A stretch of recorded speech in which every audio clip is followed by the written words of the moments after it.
Magandang gabi po sa ating lahat. Welcome po sa ating prayer meeting. Tunay nga pong napakabuti ng ating Panginoon dahil muli niya po tayong pinagsama-sama upang siya ay purihin, pasalamatan at manalangin bilang isang pamilya ng pananampalataya. Tayo po ay umupo at manalangin. Heavenly Father, thank you po Panginoon dahil sa iyong biyaya, ang gamit to serve you, Lord. At muli niyo po kami pinagsama-sama. Panginoon, dalangin po namin, ang oras na ito ay kayo po ang manguna, mag-guide po sa amin sa mga awitan, sa preaching po, Panginoon, at sa aming prayer items. Panginoon, dalangin ko po na patuloy kayong mag-work sa aming mga puso, at patuloy po kami linisin, Panginoon, sa aming mga pagkukulang at pagkakasala. Dalangin ko po, Panginoon, kayong magabay sa mga pauwi pa lamang sa work, sa mga school, Panginoon. Palalan niyo po sa kanila ng priority ang gawain po, Panginoon. Wala lang po ito ay magbigay papuri at kayo lamang po ang maitaas. In Jesus' name we pray. Amen. And tawagin ko po ang ating tagapagpaawit na si Brother JR sa ating congregational singing. Thank you, Brother FJ. Magandang gabi po sa bawat isa sa atin. Welcome po sa ating prayer meeting po once again. Uh, for our congregational singing po, let us sing How Can I Fear? This hymn was written by Ron Hamilton, and it reassures us believers that fear is nothing with Jesus Christ. He is watching us all the time. Let us cast away our fears, anxieties, and give our trust in our Savior Jesus Christ po as we sing this song. Ulitin po natin ito na may papuri sa salamat sa Panginoon.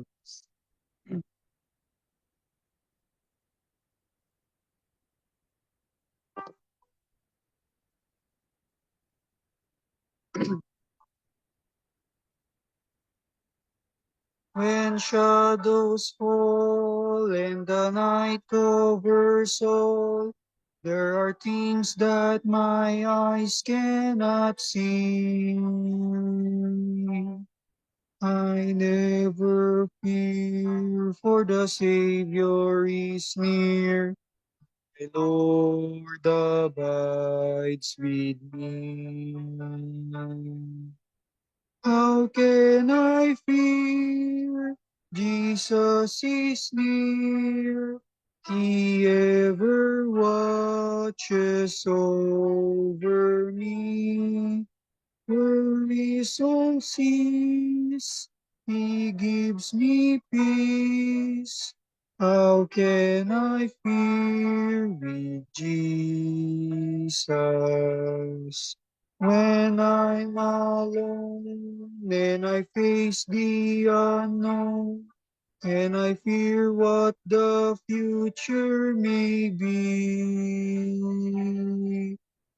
I can depend on the strength of my friend. He walks along with me. How can I fear? Jesus is near. He ever watches over me. Worries all cease. He gives me peace. How can I fear with Jesus? Jesus is King, He controls everything. He is with me each night and each day. I trust my soul to the Savior's control. He drives all fear away. How can I fear? Jesus is near. He ever watches over me.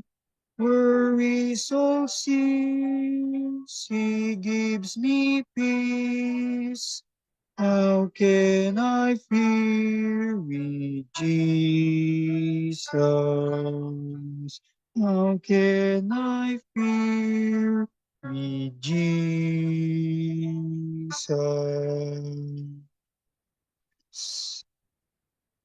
Maraming salamat po sa ating pag-aawitan. Mari ko na po ibalik ang oras kay Brother FJ. Salamat, Brother JR. Ngayon naman po, ay dako tayo sa ating Bible reading or scriptural reading na matatagpuan po sa aklat ng 2 Timothy chapter 1 verse 7. 2 Timothy chapter 1 verse 7. Basahin ko po ito sa Tagalog. 2 Timothy chapter 1 verse 7.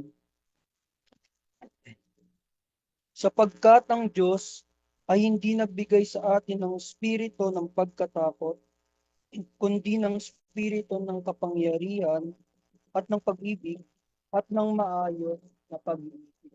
Papuri po at pasasalamat sa pagkabasa ng kanyang salita. Ngayon naman po ay dadako tayo sa oras ng patotoo. Ito po ang pagkakataon upang ibahagi natin ang kabutihan at katapatan ng Panginoon sa ating buhay. Ang bawat patotoo ay nagbibigay kalakasan at inspirasyon sa iba. Kaya wag po tayong mahiyang magpuri sa Diyos sa pamamagitan ng ating mga karanasan at pakiamay lang po ang gustong magtestimony.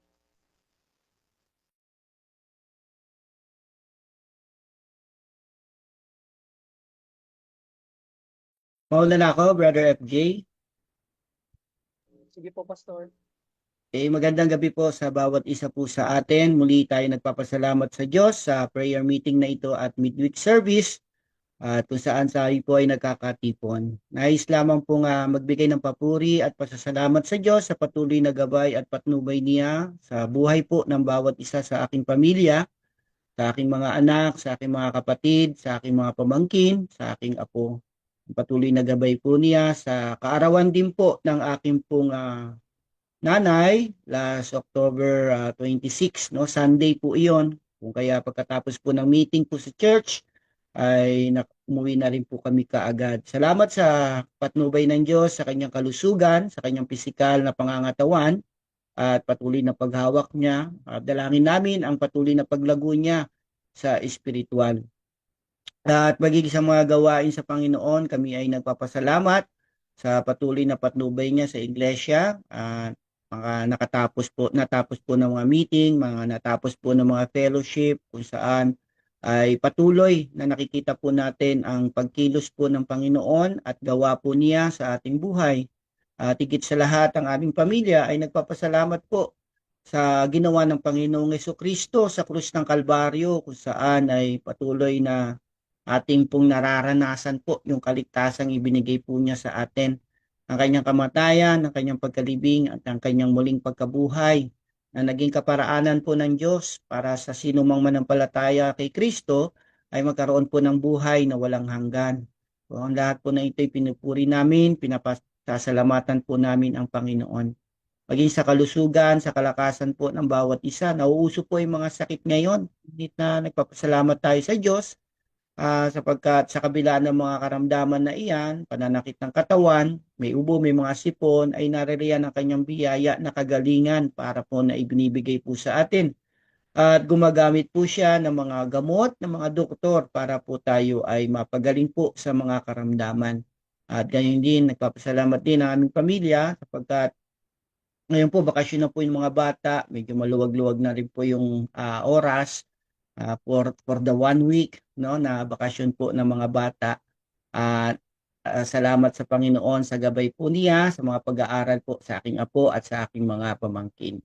So, sa papuri sa Panginoon at patuloy na pasasalamat po sa lahat ng ito sa kanya po lamang. Maraming salamat po. Back to you, Brother FJ. Salamat. Salamat po, Pastor, sa testimony po. Tunay nga po na sa biyaya lamang po ng Panginoon, tayo po nakapaglingkod. At happy birthday po sa inyong mami po. At sino pa po ang gustong mag-testimony? Paki-unmic lang po. Ako FJ. Brother FJ ako. Okay. Magandang gabi po mga kapatid. Salamat sa ating Diyos. Minsan pa ay sama-sama tayo sa gawain sa prayer meeting. Nawa sana na prayer ko na marami tayo sa Zoom na makayanan yung Zoom na kasi pwede naman tayo kahit mga 20 tayo sa Zoom kakayanin eh. Kasi maganda na rin yung sa online yung prayer meeting natin dahil una maraming malalayo. Pangalawa, yung sakit na naman, marami na naman sakit. Marami na naman yung influensya at saka COVID. May mga COVID na naman eh. Kaya problema namin nga sa ospital. Baka isa lang yung bantay na payagan. Yun ang problema.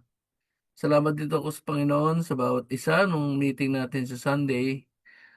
Salamat po sa although mahaba yung meeting natin. Nakita ko yung pagkakaisa ng bawat kapatiran at maging sa patnubay ng Panginoon. Maging yung Martes, kahapon lang yun, ano? At salamat sa fellowship na sama namin si Pastor. Parang ayaw nang magwahiwalay eh. Tapos na yung kainan. Tapos sa labas na lang kami nung pinagkainan namin. Ayaw pa rin umalis ni Pastor. Gusto pa rin kwentuhan. Ang daming picture. Kaya talagang nakita ko yung iba kasi yung iba yung samahan ng mga Pilipino. Lalo na matagal natin nakasama rin si Pastor Orly for 13 years. Iba yung samahan kaysa sa doon sa mga foreigner saka sa mga Amerikanong Pilipino doon sa Amerika. So, salamat po sa ating Diyos sa bawat isa. Kaya lang sabi niya sa akin, pakisabi mo sa mga kapatiran, hindi ko naman kakayanin lahat na imbitahin tapos nagmamadali rin sila. So, salamat sa ating Panginoon. Alis din sila sa Friday. Sama natin sa prayer yung kanilang safe na travel flight papuntang babalik ng Amerika. At salamat po sa ating Diyos na 1 week na lang, 7 days, ay maopera na ako. Salamat sa ating Diyos. Maging yung verse at saka yung awit natin, sabi ng Panginoon, hindi ako matatakot sa akin ng Panginoon, kasama ko ang Diyos. Pangatlong operasyon ko, pero alam ko sa biyaya ng Panginoon, patnubay ng Panginoon ay nagmaging successful ang aking operation. Mas grabe yung pangalawa kong operation ay sa biyaya ng Panginoon na-arouse ko yun. Kaya nga lang, nung unang ma-opera na ako, 67 pa lang ako. Ngayon, magsi-70 na ako. Kaya, Panginoon pa rin at maging sa Monday, pupunta kami ng ospital. Sama niyo po ako sa prayer muli na wala na maging problema yung aking operasyon. Wala na maging balakid pa.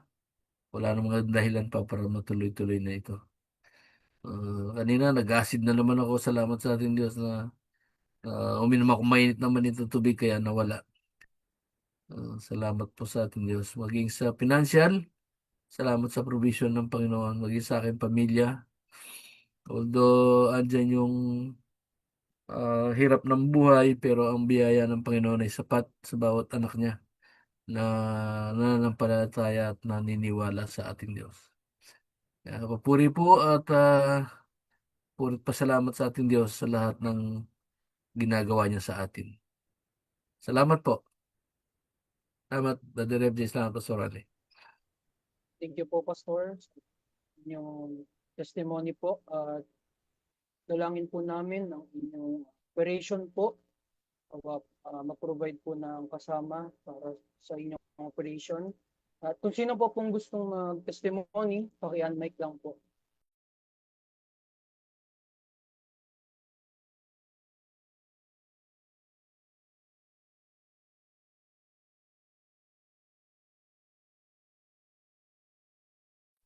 At kung wala na pong magte-testimony, ay dadako naman po tayo sa pagbabahagi ng salita ng Diyos na ihahatid po ni Pastor Wally.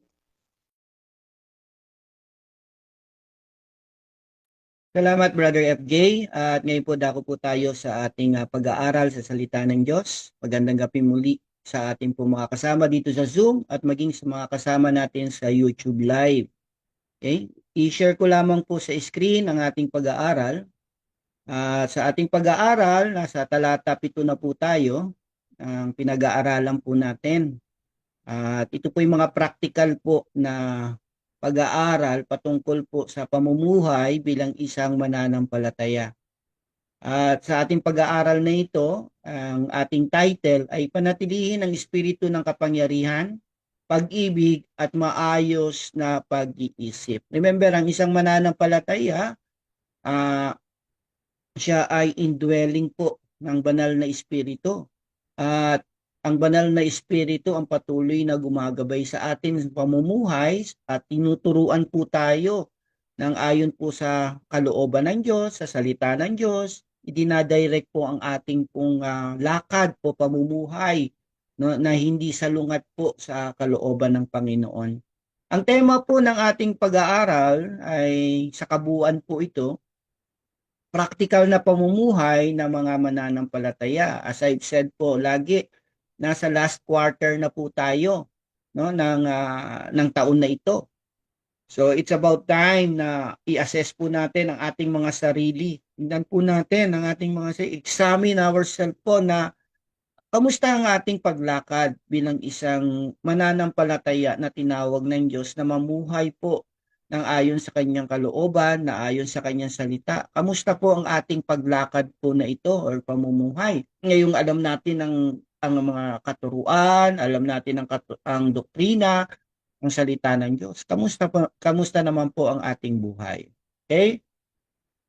So sa pagbabalik tanaw po natin on verse 6, nakita natin yung panatiling maningas ang kagalakan sa isa't isa. Maraming mga kaparaanan po para maging maningas po ang kagalakan sa isa't isa, no?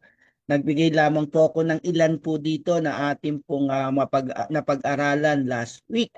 At alam niyo po, merong pakinabang ito, no? Pagiging maningas ang kagalakan sa isa't isa, katulad sa Proverbs 27, ang bakal ay nagpapatalas sa bakal. Di ba? Tumatalim po ang ating pong kaalaman kapag po ito ay nahahasa. At nahahasa po yan kapag po tayo ay nakikipagtipon, nakikisama, no, yung fellowship, na ang pinakasentro ng lahat ng mga pagtitipon na ito ay ang salita ng Diyos. Maging sa mga panalangin po, di po ba?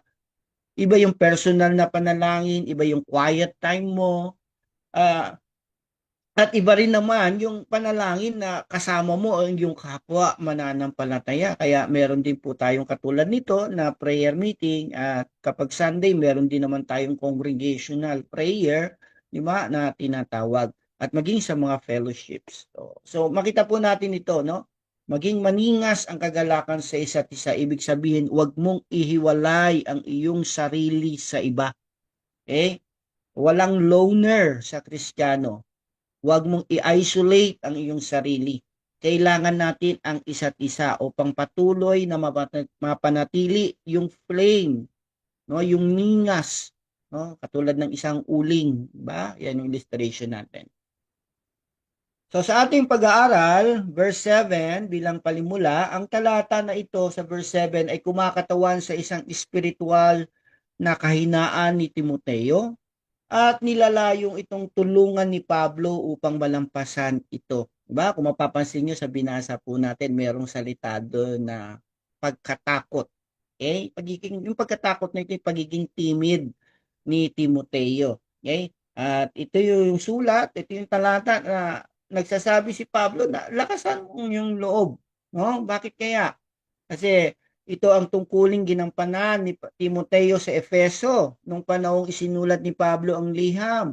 At hinihikayat si Timoteo na maging matatag. You are on your own, pero wag mong kalimutan na nasa iyo ang banal na Espiritu, nasa iyo ang Panginoong Hesukristo na patuloy na gumagabay, pumapatnubay sa mga gawain niya. Kaya yung pagkikayat ni Pablo, gayon na lamang ang kanyang pagsasabi. Di po ba? Bakit?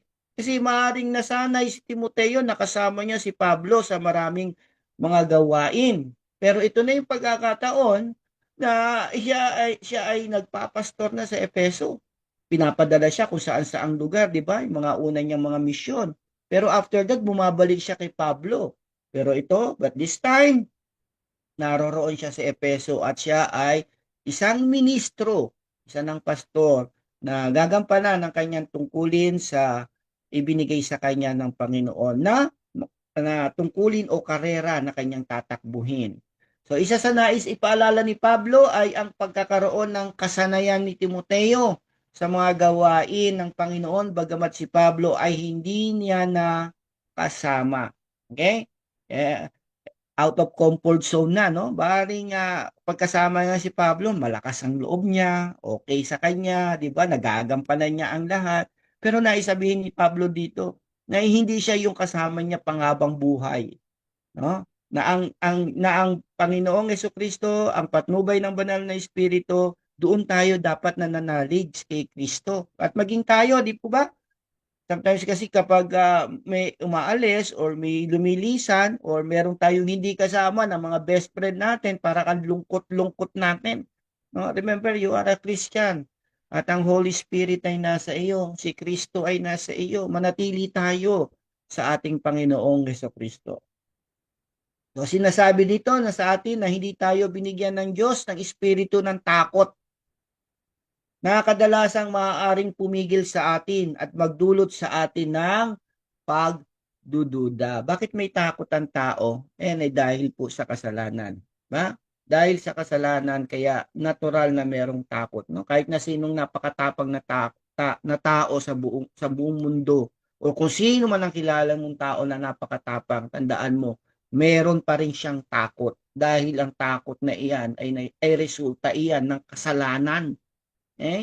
So, kita natin dito na kapag tayo ay natatakot, no, napaghihinaan ng loob, maging yung pagkamahiyain, isang uri ng takot po yan.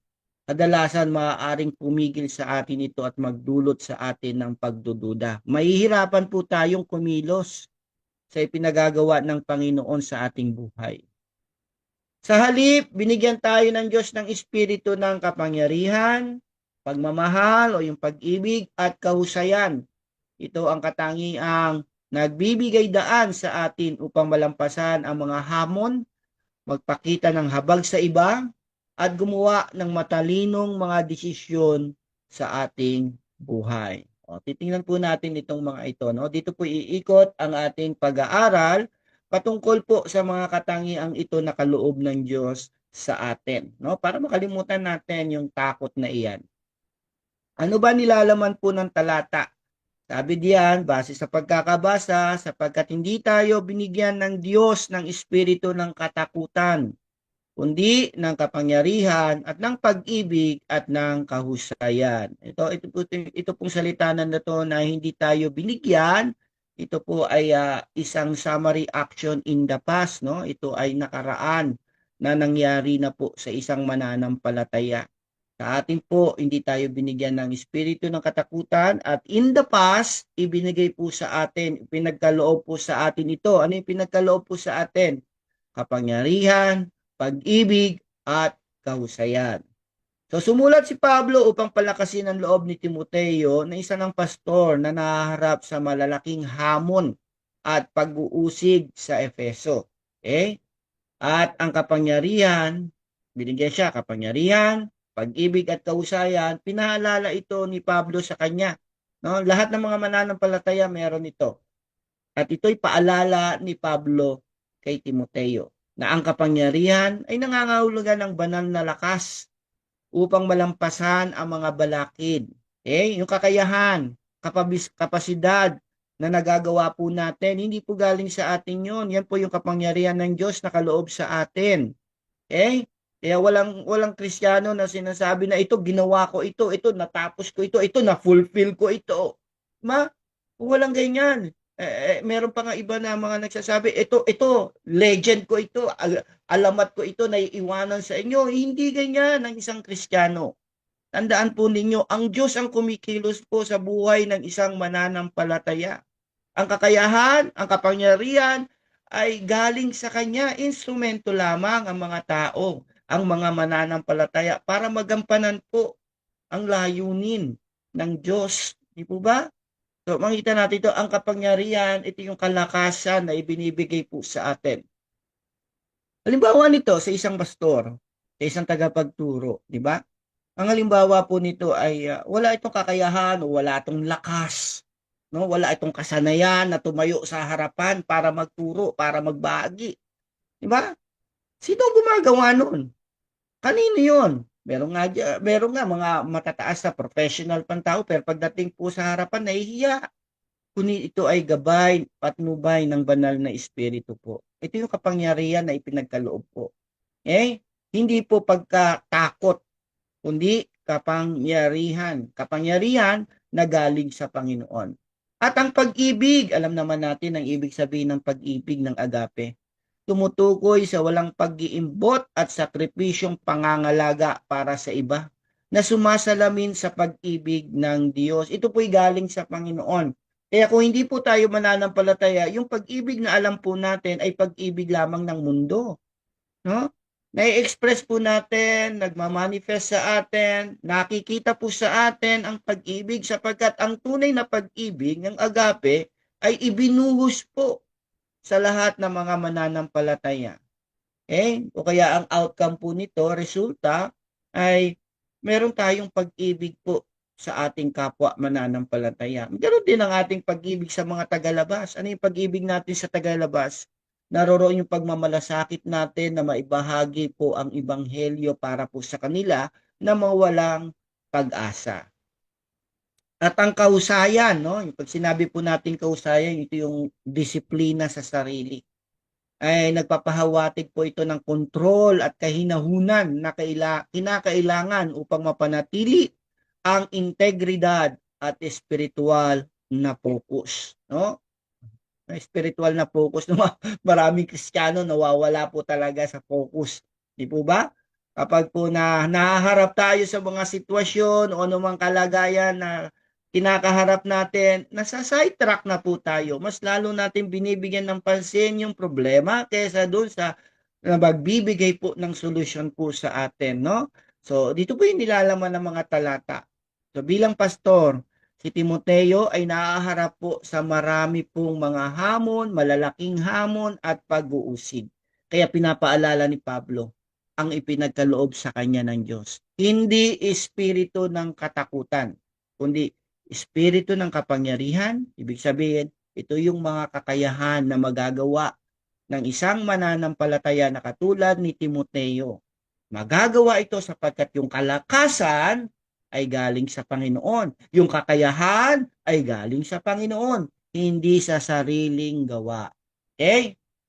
Ang pag-ibig, habang nagmi-minister si Timoteo, ito yung ini-express, pinapakita niya yung kanyang pag-ibig sa kanyang kapwa mananampalataya at yung pag-ibig doon sa mga tagalabas, sa mga hindi mananampalataya na nararapat makarinig ng ebanghelyo at magkaroon din ng pag-asa katulad ng pag-asa na meron ang isang mananampalataya. Ang kahusayan, pagdidisiplina sa sarili bilang isang pastor, si Timoteo ay nasa harap ng malaking hamon na iyan ng pag-uusig. No? Ano ang attitude niya sa lahat ng iyan? Ano ang attitude niya sa mga uusig sa kanya? Yan yung disiplina sa sarili na tinatawag po dito. So yun po yung nilalaman po ng talata sa verse 7. Ulitin ko po, ito po ay pinagkaloob na po kay Timoteo. Tapos na po ito.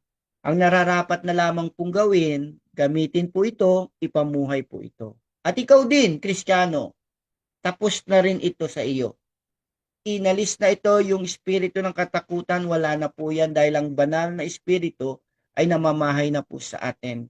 Kaya ang pinagkaloob po sa atin ay ang espiritu ng kapangyarihan, espiritu ng pag-ibig, at ng kahusayan o disiplina sa sarili. So ang Diyos, tingnan po natin, ang Diyos ang nagbigay ng kalakasan ng loob sa mga mananampalataya, no? Yung pagiging malakas, yung pagiging boldness, no? Hindi takot, hindi fear ang ipinagkaloob sa atin. Merong tinatawag na reverential fear. ang isang mananampalataya na nararapat niyang ipamuhay sa harapan ng Panginoon. Ito yung mataas na paggalang po natin sa Diyos, no? Pag sinabi nating reverential or reverent. Sabi sa ating talata, sapagkat hindi tayo binigyan ng Diyos ng espiritu ng katakutan, no? Minsan sa isang buhay mananampalataya, lalo na sa mga bagong mananampalataya, naririyan pa rin yung takot, no? Kasi kinakailangan po natin ng salita ng Diyos, kinakailangan po natin na tayo ay lumago sa pananampalataya para itong espiritu ng katakutan na ito ay hindi makapamuhay po sa atin. At ang Biblia ay nagbigay din ng mga halimbawa patungkol po sa mga alagad na mga baguhan pa lamang po kasama ng ating Panginoong Jesucristo, no? For 3 years ay naroon pa rin yung kanilang takot, no? Bilang isang alagad ng Panginoon. Si Pedro, no? Makikita natin kung yung maalala, nagpakita si Pedro ng katuwagan sa ilang pagkakataon. Naaalala niyo po ba itong sa Matthew chapter 14 verse 30? Kung saan si Pedro ay, sabi dito, datapwat pagkakita na yung malakas ang hangin, ay ano daw? Natakot siya. At nang siya'y malulubog, ay sumigaw na nagsasabi, Panginoon, iligtas mo ako. So makikita natin dito na bagamat sila ay mananampalataya na ni Kristo, sila ay mga alagad ni Kristo, na naroon pa rin yung kanilang takot. Okay? So makikita natin to, yung takot na ito ay progressive din para sa isang mananampalataya. Isa-isa itong nawawala, isa-isa itong naalis. Okay? Sa iba't ibang aspeto po ito ng pagkatakot. Kasi dito sa Matthew 26 verse 69 hanggang 75, dahil sa takot, 3 beses naman na itinatuwa ni Pedro ang ating Panginoong Jesucristo. Okay? So, meron bang progress? Makikita natin, yes, pero naman progress ito. Di po ba? At maging tayo ngayon, di ba? Tayo mga mananampalataya, may mga progress din naman tayo sa ating mga pagdududa, mga pagkatakot. Okay? At maging sa Galatians chapter 2 verse 11 to 12, ang ating Panginoong Yesus nasa kanan na ng Diyos Ama. Siya ay nagbabahagi na ng ebanghelyo. Pero merong nangyari dito. Sabi diyan, ngunit nang dumating si Cephas, si Pedro po 'yon, no? Sa Antioquia, ay sumalansang ako sa kanya ng mukhaan sapagkat siya ay nararapat hatulan. Sino po yung nagsasalita dito? Sino po gumawa nito? Si Pablo ang gumawa nito. No? Kinaharap niya face to face itong si Pedro. Bakit? Sabi diyan, sapagkat bago nagsidating ang ilang mula kay Santiago, kay James, ay nakisalo siya sa mga hentil. Ngunit nang siya ay magsidating na, siya ay umurong at umiwalay sa mga hentil. Bakit? Anong dahilan? Palibasay natatakot sa pagtutuli. Natatakot siya saan? Criticism. Nakatatakot siya saan? Sa mga pambubuli ng mga Hudyo na ito, yung mga pagtutuli niya, yung mga Hudyo, no? Natatakot siya, maaaring kutyain siya dahil nakikisama siya sa mga hentil na mga hindi tuli. Ha? So, nakitaan natin si Pedro, bagamat 3 taon na nakasama ng ating Panginoong Jesucristo. Nakitaan natin na naroon ang kanyang pagkatakot. Nakitaan din natin, no? Na after noon, na nagpapahayag na ng ebanghelyo, ay naroroon at natakot din si Cephas, si Pedro. Pero sa kabila nito, siya ay ginamit ng Panginoon mightily. Di ba? Sa pagpapahayag ng ebanghelyo. Anong nais ko pong sabihin po dito? Sa ating pong buhay bilang isang mananampalataya, dahil po sa ating pong likas, no? Na kasalanan, itong old self po natin, na naroroon ang takot. Kuminsan po lumalabas po yung pagkatakot natin. Ba? Lalo na kapag tayo po ay hindi sumusunod o hindi tayo lumalakad, namubuhay sa Espiritu. No? Yung salitang we are not walking in the Spirit, naririyan po yung takot. Katulad ng pinakikita po ni Pedro dito. Okay? So, si Pedro, nagpakita ng kaduwagan sa ilang pagkakataon. Okay? Pero hindi siya nanatiling takot. Okay? Kita mo sa Acts chapter 5 kung paano siyang nanindigan sa ating Panginoon. sa Acts chapter 2 kung paano siya nagbahagi ng ebanghelyo ng salita ng Diyos. At napakarami, ilang libo ang nanampalataya kay Kristo dahil sa kanyang pagbabahagi na iyon. Maging si Pablo rin naman, no? Sa kanyang pagmimisyon, naroon yung takot niya. Nagkakaroon siya ng takot. Pero yan ay resulta po talaga ng kasalanan, no? At ang old sin nature, yung old man natin, naroon po lagi ang takot. No, sabi sa unang Korinto chapter 2 verse 3, at ako'y nakisama sa inyo na may kahinaan at may ano daw, katakutan at may lubhang panginginig. Kanino? Sa mga taga-Korinto. No?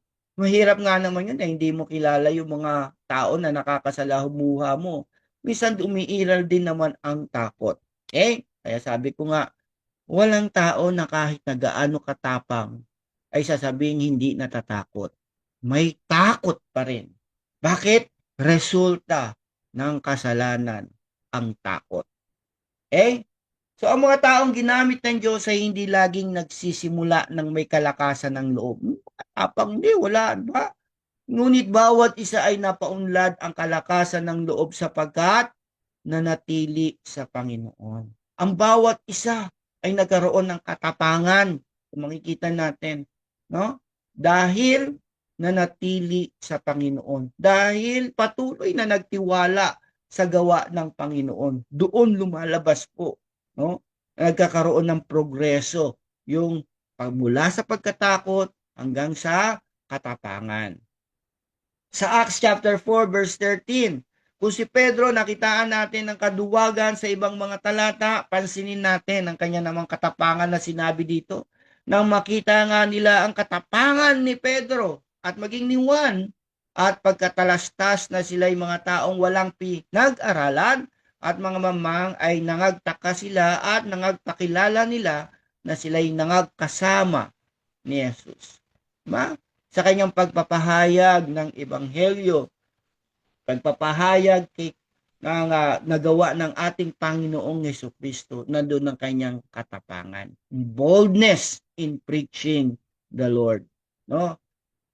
At maging sa Acts 21 verse 13, si Pablo rin naman, no? Bagamat nakita natin din sa unang Korinto na may katakutan, sabi dito na magkagayoy sumagot si Pablo, anong ginagawa ninyo na nagsisitangis at dinudurog ang aking puso? Sapagkat ako'y nahahanda na hindi lamang gapusin kundi mamatay rin naman sa Jerusalem dahil sa pangalan ng Panginoong Jesus. Diba? Makikita natin dito yung katapangan din ni Pablo. At maging sa 2 Timothy, no, kung babasahin po ninyo, talagang kakaharapin niya ang kamatayan na iyon. So makita na po natin, mayroong progreso ang katapangan. At pinakita yan ng mga karakter sa Biblia. Ang dalawa nga dito ay si Pedro at si Pablo. So habang lumalago ang pananampalataya at pagmamahal, tandaan po natin, nababawasan ang takot. Habang tumitibay ang pananampalataya ni Pedro at ni Pablo, no? Habang lumalago ang pagmamahal, pag-ibig niya sa Panginoon at nakikita niya kung gaano at paano siya inibig ng Panginoon, nababawasan ang takot. Ano kabaliktaran ng takot? Di pag-ibig. So, ang kaloob ng Diyos habang tayo ay pinapatnubayan. Sabi sa ating talata sa verse 7, kundi ng kapangyarihan, hindi takot, kundi ng kapangyarihan at ng pag-ibig at ng kahusayan. Yung una po dito yung kapangyarihan, sabi. Ito yung patnubay ng Diyos sa kaloob niyang kapangyarihan. No? Maging ang mga apostol ay nagumpisang mahihina. Yung kalakasan na ipinagkaloob ng Diyos, hindi nila nagagamit. Diba? Sabi sa Mateo 26:40-41, at lumapit siya sa mga alagad at sila'y kanyang naratnang nangatutulog. At sinabi kay Pedro, hindi kayo maaari mga kipagpuyat sa akin ng isang oras? Kayo'y magpuyat at magsipanalangin upang huwag kayong magsipasok sa tukso. Ang espiritu sa katotohanan ay may ibig, datapwat mahina ang laman. So ano pinakikita po dito? Diba? Sa kaumpisahan hanggang sa ito na nga, kahuli-hulihan na halos ng earthly ministry ng ating Panginoong Yesus, makikitaan pa rin natin sila ng kahinaan, no? Samantalang naroon na yung kapangyarihan dapat kasi andyan ang Panginoong Yesus Kristo sa kanilang buhay. Pero, mapansinin ninyo, sa araw ng Pentecostes, naging kagamit-gamit itong si Pedro para sa Panginoon, sa gawain sa Panginoon at sa pagpapahayag ng Ebanghelyo. Okay? Ang mga naunang Kristiyano ay nag-umpisang mga bata sa pananampalataya. Hindi lamang isang mahina mananampalataya, no? Ang isang bagong mananampalataya at maging isang 3 taon ng mananampalataya, makikitaan pa rin ng kahinaan, no? Pero ang lahat ng mga Kristiyano ay nag-umpisa bilang mga batang mananampalataya. Kaya sa unang Korinto 3:1 ang sabi dito, at ako mga kapatid ay hindi nakapagsalita sa inyo na tulad sa mga nasa espiritu, kundi tulad sa mga nasa laman, tungkol sa mga sanggol kay Kristo. Ang pagka tinuturuan niya itong mga taga-Korinto, no? Ang turo niya dito parang mga bata, ang paliwanag niya parang mga bata, di ba? Bakit? Kasi nakikitaan niya dito yung kahinaan ng mga mananampalatayang ito ng taga-Korinto. Letter C, ang mga Kristiyano ay inihikayat na manalig sa kapangyarihan ng Diyos. Hindi sa sarili. Hindi manalig sa sariling kakayahan, sa sariling kakalakasan, kundi ang bawat mananampalataya ay mula sa salita ng Diyos. Ang paghihikayat, no?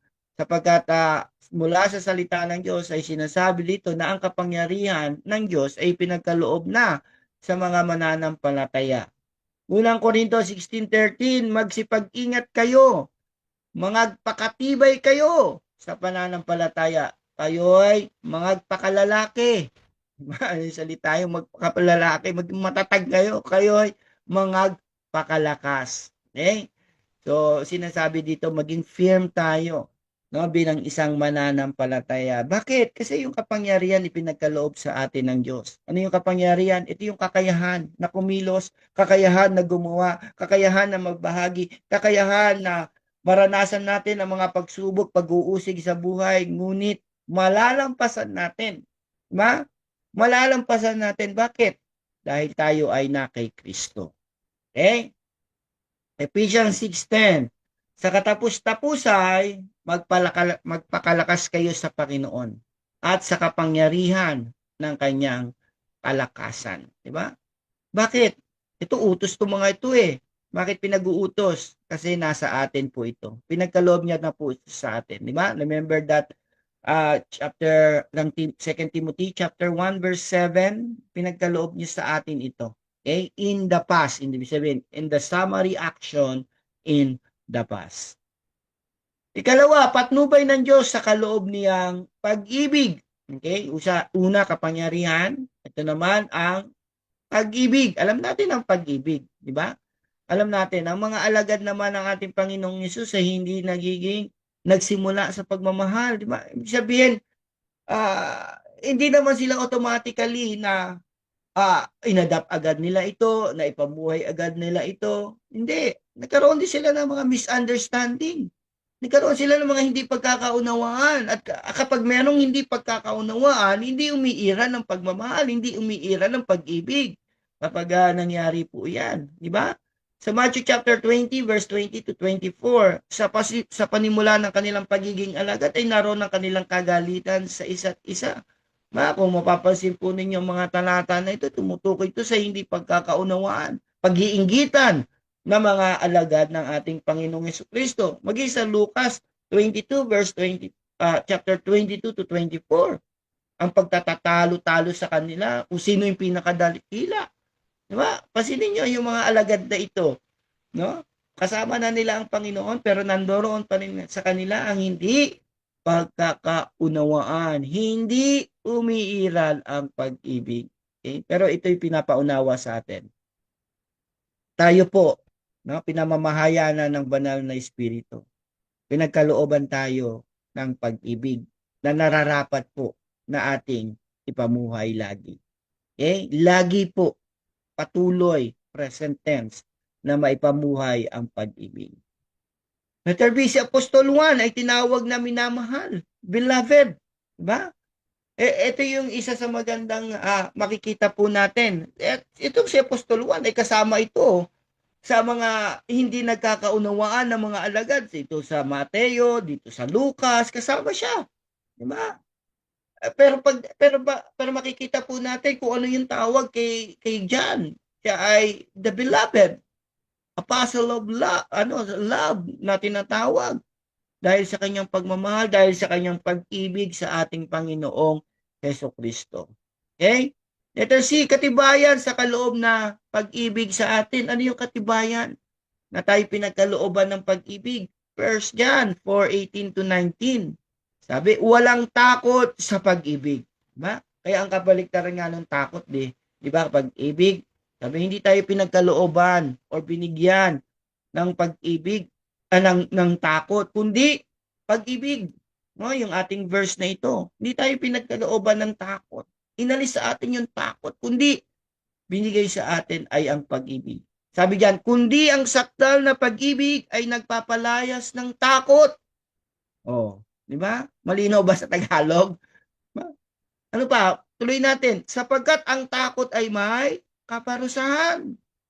At ang natatakot ay hindi pa pinasasakdal sa pag-ibig. Diba? Makikita natin dito yung contrast, yung comparison na pinapakita patungkol sa pag-ibig at patungkol sa takot. Ikaw mananampalataya ka. Nasa iyo ang pag-ibig, wala ang takot. Diba? Bakit tayo natatakot? Dahil umiiral yung laman, namumuhay sa flesh. Diba? Yun ang nangyayari, kaya nagkakaroon tayo ng takot. But remember, ikaw, mananampalataya, ay may pag-ibig na nararapat ipamuhay. Bakit? Ano sabi sa verse 19? Tayo'y nagsisiibig sapagkat siya'y unang umibig sa atin. Yan ang katotohanan. Diba? Hindi mo kayang magbigay ng pag-ibig, walang pag-ibig na ibinigay sa iyo. At ang pinakamagandang pag-ibig, pinakamataas na antas ng pag-ibig na ating natanggap ay ang pag-ibig ng Diyos. Na ang basihan ay ang ginawa ng ating Panginoong Hesukristo. Okay? So habang hinahayaan natin ang ating sarili na maantig at magpailalim sa pagmamahal ng Diyos para sa atin, lalago rin ang ating pagmamahal sa iba. No, habang lumalalim ang kaalaman natin sa pag-ibig na ipinagkaloob niya sa atin, no, ipinagkaloob ng Diyos sa atin, na ibinigay niya sa atin, lalo ring lalago ang ating pag-ibig sa ating kapwa. Lalong lalalim ang pag-ibig natin sa ating kapwa. Mananampalataya man yan at mga tagalabas. Diba? But much more sa mga kapwa natin mananampalataya. Okay? So ang Panginoong Yesus ang pinakahalimbawa ng tunay na pag-ibig. Sacrificial, unconditional love na makikita natin sa kanyang ginawa doon sa krus ng Kalbaryo.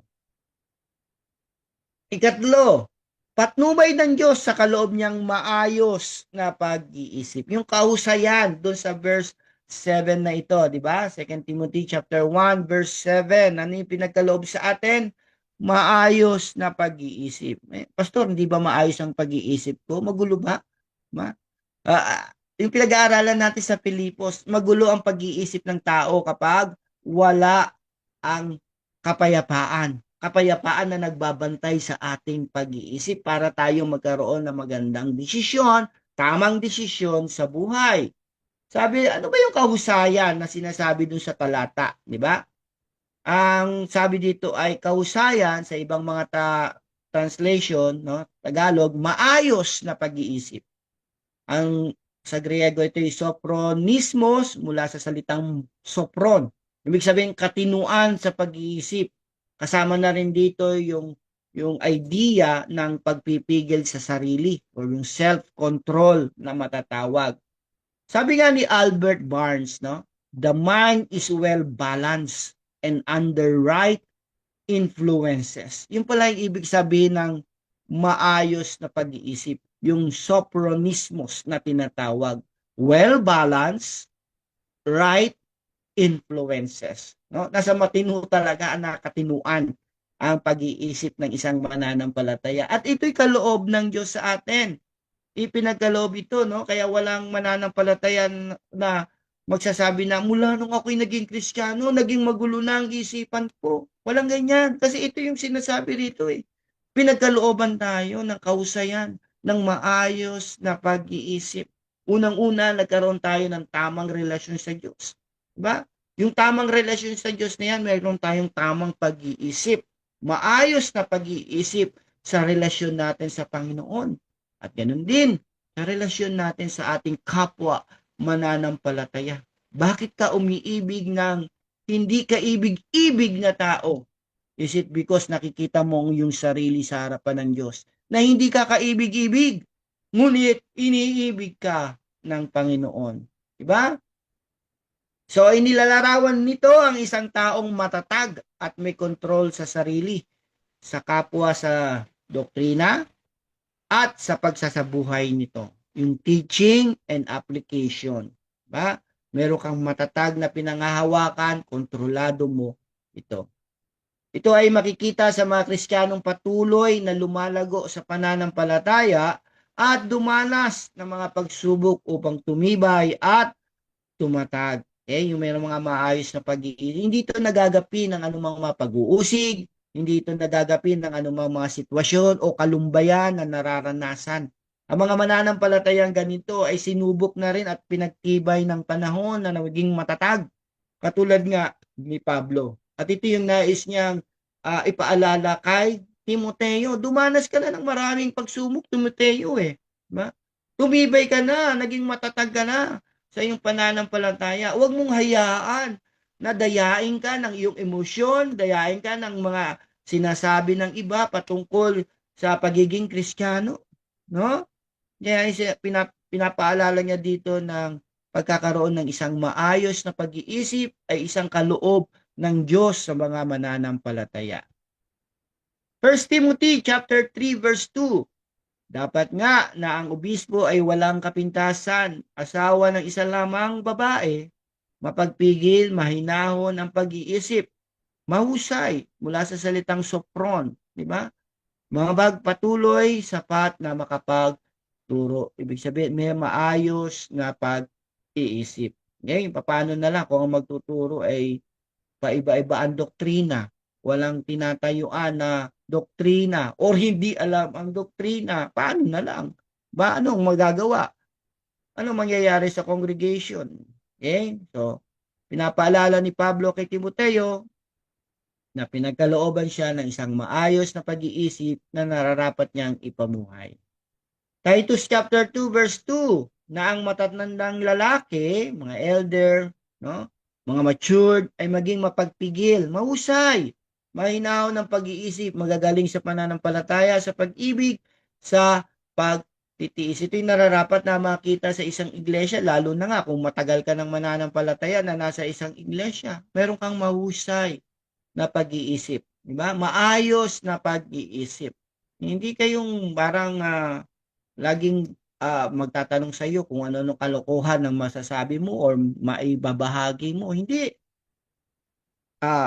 Ikaw ay sincere, ikaw ay totoo sa iyong mga sinasabi. So, paano pinapatnubayan ng Diyos ang ganitong kaloob? No? Paano nga ba pinapatnubayan ng Diyos? Pinagkaloob sa atin ang kapangyarihan, ang pag-ibig, at ang maayos na pag-iisip. Paano pinapatnubayan ng Diyos ang mga ganitong kaloob sa isang mananampalataya? Naririyan ang salita ng Diyos at ang banal na Espiritu na namamahay po sa atin. Okay? Yan po yung ginagamit ng Diyos para patnubayan po tayo, ay paalala po sa atin ang ipinagkaloob na ito sa mga mananampalataya. Sa Romans chapter 8 verse 5 to 6, sapagkat ang mga ayon sa laman ay nagsisitalima sa mga bagay ng laman, datapot ang mga ayon sa Espiritu ay sa mga bagay ng Espiritu. Sapagkat ang kaisipan ng laman ay kamatayan, datapot ang kaisipan ng Espiritu ay buhay at kapayapaan. Ang banal na Espiritu na gumagabay, nagtatama po sa atin sa lahat. Galatians 5:16, ito ay ang paglakad po natin ayon sa Espiritu. Ito isang utos na ipinagkaloob sa atin, ibinigay sa atin, at patuloy na ipinapaalala sa atin. Bakit? Upang hindi natin gawin ang mga pita ng laman.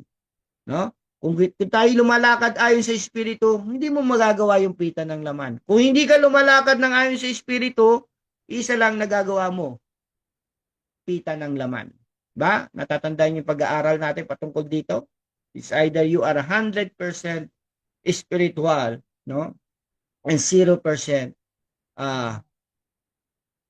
carnal, no? Flesh. Or you are 100% carnal and or you are 0% spiritual. Walang in between.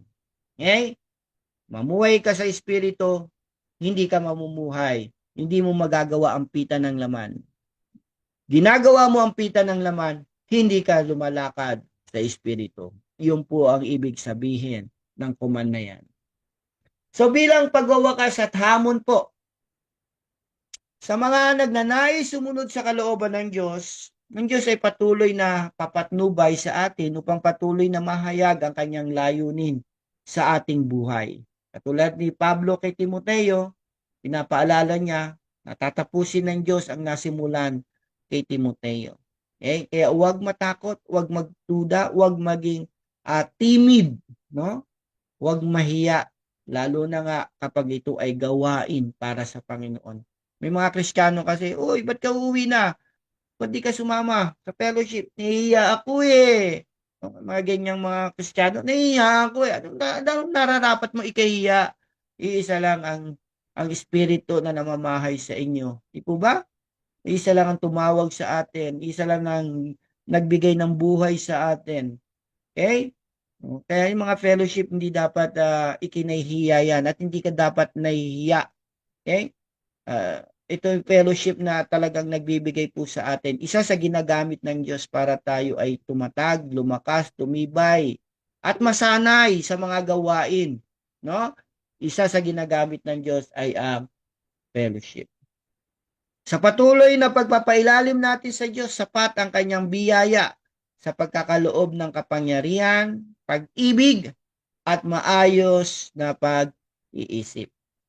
Hindi man tayo agad-agad nakapag-umpisa ng katangiang nararapat nating maipamuhay, tulad ng kapangyarihan, ang pag-ibig, no, at maayos na pag-iisip, katulad ng mga alagad na nakita po natin kanina, no, na naging halimbawa para dito. Maging tayo, hindi man tayo agad-agad makapag-umpisa nun. Ngunit ang pagsunod sa kanyang salita ay nagbibigay kadahilanan upang tayo ay tumibay sa kaloob niyang ito. Okay? Katulad din nila, hindi naman huli ang lahat. Okay? Katulad din sa ating buhay, hindi pa huli ang lahat. Tayo ay mamuhay ng ayon sa ipinagkaloob niyang katangian na ito. So ang Diyos ay nagkaloob ng katangiang nararapat nating gamitin sa pamumuhay bilang Kristiyano tulad ng kapangyarihan, pag-ibig at kahusayan. Ang tanong, handa ba tayong magpasakop sa kanyang gawain sa ating buhay? Ba? Handa ka ba bilang isang Kristiyano na magpasakop, no? Para matupad, magawa ang layunin na ipinagkakatiwala po sa atin bilang isang katiwala ng Diyos. Okay? So bilang hamon po para sa ating lahat, ating pagnilayan, meditate po natin itong salitang ito. Ikaw na pinagkalooban ng espiritu ng kapangyarihan, espiritu ng pag-ibig, at espiritu ng kahusayan. Okay? Isa kang Kristiyano na meron ito. Kaloob ito ng Diyos sa lahat ng mga Kristiyano. So bilang hamon, paano mababago na mga katangihang ito ang iyong tugon sa takot at kawalan ng katiyakan? Yung mga pag-aagam-agam, yung mga pagdududa mo, paano mababago sa pamagitan ng ipinagkaloob na ito na katangian nasa atin? Remember, itong mga katangian na ito ay pinagkaloob na. Hindi ito ipagkakaloob pa lang. Okay? Malinaw po yon. Ipinagkaloob na ito, ibig sabihin nasa iyo na ito bilang isang Kristiyano. Ano ang tugon mo, no, para maipamuhay ang kaloob na ito? Ano ang tugon mo, no, para mabago ang iyong mga pag-iisip, pag-agam-agam tungkol sa takot at kawalan ng katiyakan. Nawa, ito bago tayo matulog sa gabing ito, meditate natin ang mga salitang ito mula sa verse 7 ng 2 Timothy chapter 1. Tandaan po natin, ang mga pangako ng Diyos ay ang kanyang buhay na salita na naglalayong magbigay lakas sa atin. Wala nang ibang encouragement, wala nang ibang kalakasang loob na matatagpuan tayo, na maririnig tayo, kundi ang salita ng Diyos. Ang tao nagbibigay ng encouragement pero lumilipas. Pero kapag salita ng Diyos ang encouragement po sa atin, ito ay magpawalang hanggan. Lalo na nga sa isang mananampalataya. Kaya sa pamagitan po ng pag-aaral na ito, nawa makita po natin ang ating sarili na tayo bilang isang mananampalataya, hindi tayo nararapat mamuhay sa takot, hindi tayo nararapat mamuhay sa pagiging timid, pagkamahiyain. Mamuhay po tayo sa espiritu na ipinagkaloob po sa atin, espiritu ng kapangyarihan, pag-ibig, at kausayan. Ating pagpapatuloy po ito sa next week. Tayo po'y manalangin. Heavenly Father, ang aming pasasalamat po sa gabay niyo patnubay sa pag-aaral na ito. Tunay, Panginoon, nasa mundong aming ginagalawan, maraming mga pagdududa, maraming pagkatakot, maraming pagkatimid, at pagkamahiyain ang aming maipamumuhay. Ang lahat ng ito'y sa aming pagkilos sa laman. Ngunit salamat po sa inyo pong paalala, sapagkat hindi po ito ang layunin ng pagiging Kristiyano namin. Hindi po ito ang layunin o resulta na kami po ay inyong iniligtas. Bagkus, nagpapasalamat kami sapagkat pinaalala niyo po sa amin na ang inyo pong layunin sa pagkakaloob sa amin ng kapangyarihan, ng pag-ibig, at ng kahusayan o pagkakaroon ng maayos na pag-iisip. Ang mga katangiang ito ang nararapat po namin ipamuhay, lalo na nga po sa mga panahon na kami po ay nagdududa, na mga panahon na kami po ay patuloy na nawiwili, na out of focus sa mundong ito. Maraming salamat po sa paalala niyo po sa amin. At patuloy, nawa, tulungan niyo po kaming lumago at tumibay pa sa amin pong pananampalataya. Papuri po sa inyo, pasasalamat po sa inyo sa lahat ng ito. Ito po aming dalangin sa pangalan po ng Panginoong Jesucristo. Amen. Okay, maraming salamat po at balik po tayo kay Brother FJ para po sa ating prayer items. Salamat po, Pastor.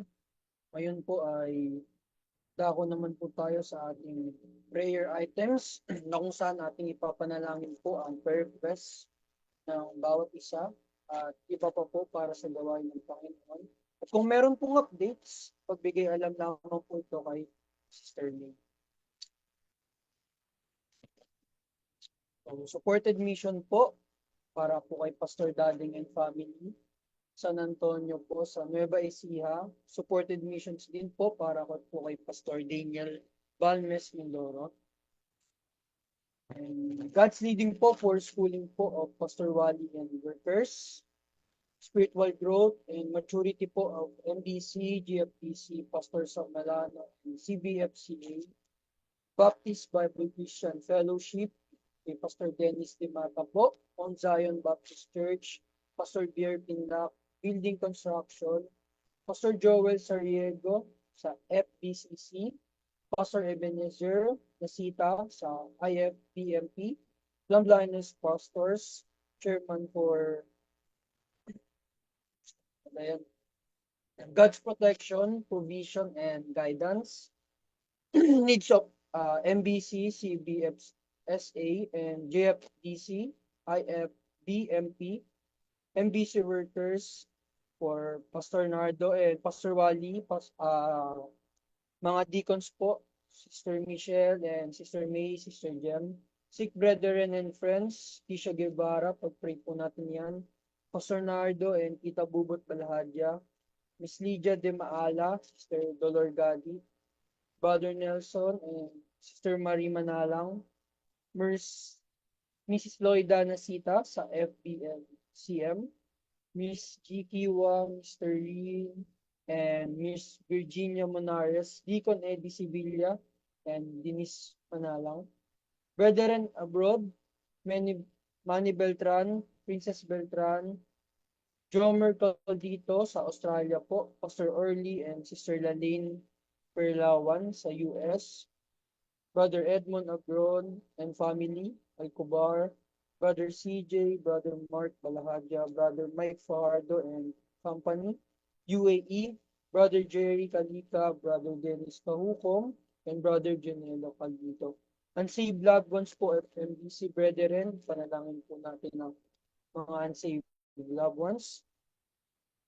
And brethren abroad, unsaved loved ones. Church ministry po, to be Christ-centered, bear eternal fruit, God's enablement for workers, wisdom po for Pastor Nards, sa ating pong mga leaders and workers, members' involvement in the ministry, spiritual growth po of new believers, services, worship service, prayer meeting, Sunday schools, mga fellowship and Bible studies, and sa Alforte family every Saturday, ipanalangin po natin, and other opportunities, salvation of kids and faithfulness to follow up, lot fundraising, men in the ministry, na nag-i-speak na rin po sa worship service, evangelism and discipleship for younger generations, discipleship and involvement in the ministry, spiritual growth, and spiritual revival for all, and active youth,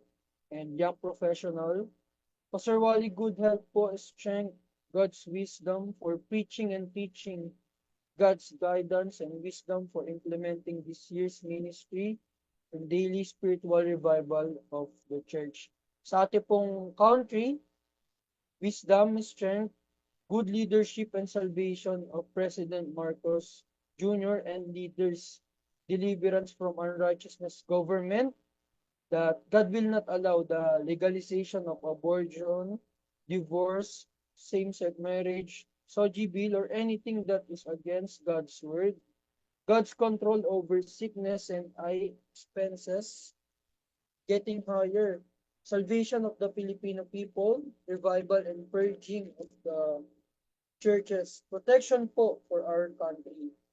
Sa other countries naman po, war in Russia with Ukraine, Israel with Hamas, Palestine, crisis in Sri Lanka, Turkey, and Syria and Sudan. Pakibaba na lang po. And additional prayer request po kay Sister Michelle Gadi po, complete healing, gallstones and myoma, wisdom, patience, daily provision, and provision po for full abdomen ultrasound. PET scan po na nagkakahalaga po ng 55,000. And another pizza po, pag-pray po natin, healing, endurance from pain, kay Tita Dolores, healing from swellings, food and overall health, salvation and God's will for Rachel Teodoro with stage 4 cancer. Tuloy po natin yan na ipanalangin. Students working to put Jesus first, good internet connection, students favorable grades, protection from worldliness, safety and protection every day to be a witness for Jesus. Kay Sir Mi naman po, parents and family health and protection, check-ups, provision, spiritual growth po para sa kanya and sa kanya po family, salvation po of unsaved loved ones, especially po mga pamangkins kay ADP, Jared, Luis, Isaiah, Naomi, and Tony, and Zachary. PB, spiritual growth, kay AA po, and provision po for medicine, 22K po every 3 months. Kay Sister May naman po, good health, provision for PT, strength and wisdom for work and ministry, deliverance from sin, self-discipline, Mama's good health po sa kanya po ni Mama, sugar to be normal, God's control sa kanya po Papa, heart condition, And unspoken request po. Kay Tita Mars naman po, kay Sister Mars, good health, healing, recovery po from high blood pressure, healing po para po sa kanya. Complete healing rin po from sickness for Pastor Nards, high blood, diabetes, heart condition, acidity, kidney, no complications po, and complete healing po sa kanyang operation. Sa kanya rin pong asthma, and enough sleep and rest, normal creatinine level, effectivity of medicines, financial provision for laboratory and other expenses, check-ups, mga medicines po na kailangan niya, and God's grace and endurance po. Eye condition, UTI, Pastor Nardo's clearance for operation, and Lerosin po, dahil maopera na po siya. Nawawala pong maging problema po. Provision po na makakasama po para sa kanyang operation po and recovery. Kay Pastor Wally naman po, podcast ministry, perception and persuasion, follow up for the youth, Pastor Wally po and Sister Bea, good health po, safety and protection, strength and wisdom in preparing the message. Kay Sister Lady naman po, safety and strength for work and church attendance.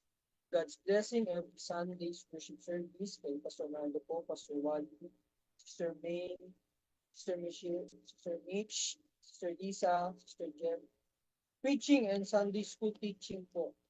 And faithful attendance po of MPC members every Sunday and Wednesday prayer meeting and fellowship po to be on time. And po naka-red highlight.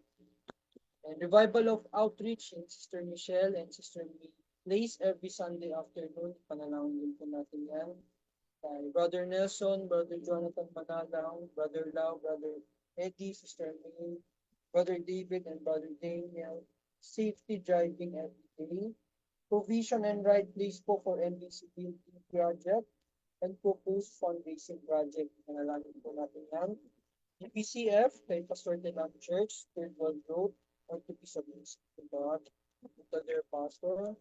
Unity for the whole church, grace and strength for their pastor and wife. Kay Pastor Dennis Nimata po and Ma'am Shirley.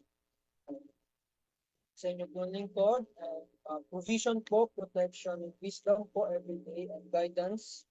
God's will po for schooling and salvation po ng ating family, especially po si mama and mga siblings po, mga kapatid, lolo and lola.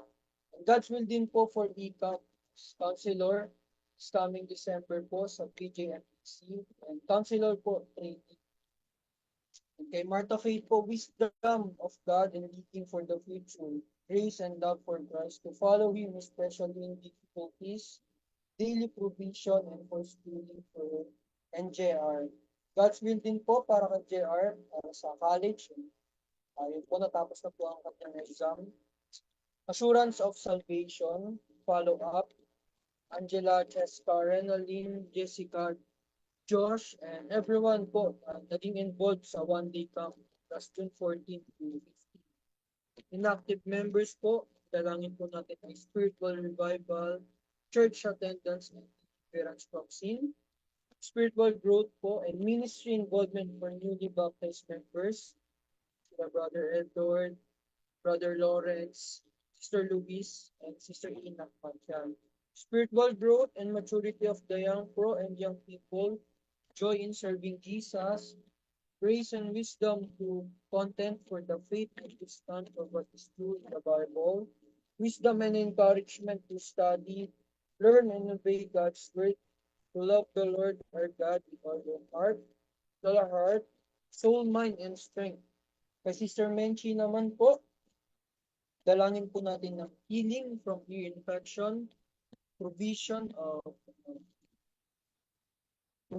effectively of medicines, and sa kanya pong mother, kay Marina Tulugan, healing for from sickness, ubo and sipon, and doctor po, and financial support, faith and strength to follow up and assurance of salvation of those who accepted Jesus last February 25 sa Bible study po.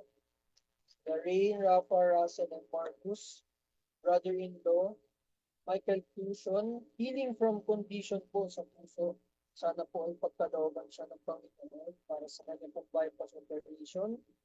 And need po for doctors, financial support, faith, and strength. Kay Deacon Eddie naman po, ang kanyang leg problem, patuloy po natin ipanalangin. Kay Brother Edmund Ibarra, spiritual revival for the whole family, and open Bible study. Brian Guevara and family. Kisha Sijus, continuous attendance. Tree Gutierrez, open heart surgery and blood transfusion, healing, provision, and spiritual status. Kay Naifeli naman po, abutin healing from high cholesterol and high blood sugar, provision, guidance, upcoming eye operation, so healing for backache and shoulder ache from fall. Kay Brother Daniel, abutin naman po, dalangin natin ng provision, strength, continuous healing from GERD, high BP, and cholesterol. Healing, grace, and provision po for Sister Cecil Balaharia from breast cancer, wife of Pastor Bart's Balaharia. Complete healing din po for Nanay Rosalia Ganaden, mother of Sister Marie Manalang. Complete healing din po for Sister Marie Manalang from LBM and to have a check-up soon. Kay Esther Eduardo naman po, dalangin po natin ng good health, check-up, and safety. Sa earthquake po in Cebu, dalangin po natin ng comfort for them, provision, and opportunity po for them to know Jesus as Savior during the time of need. Kay si Sir Jem naman po, safety and opportunity po, makauwi lang po ni si Sir Jem. Pupuli po sa Panginoon. Pag-minister na po sa Australia. Kay Pastor Sams naman po, na natapos po na ordination ng Saturday, October 25 po, at 9 sa amin.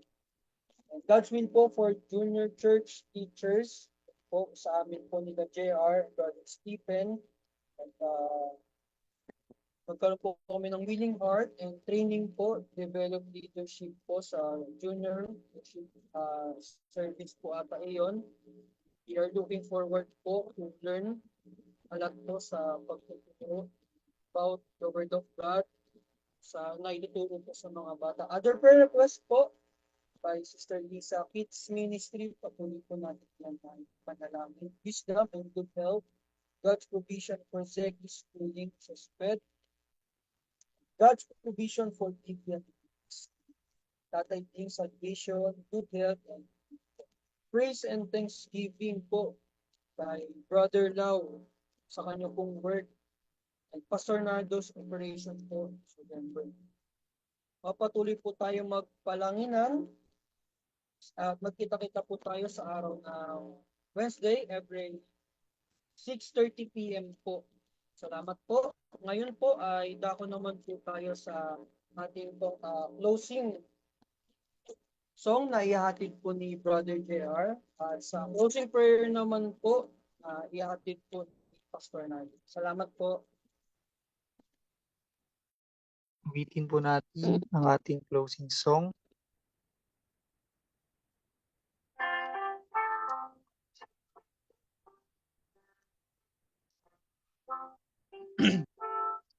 Alam kong may magagawa ang Diyos. Alam kong may magagawa ang Diyos. Kaya't ako'y magtatapat sa Kanya'y maglilingkod. Alam kong may magagawa ang Diyos.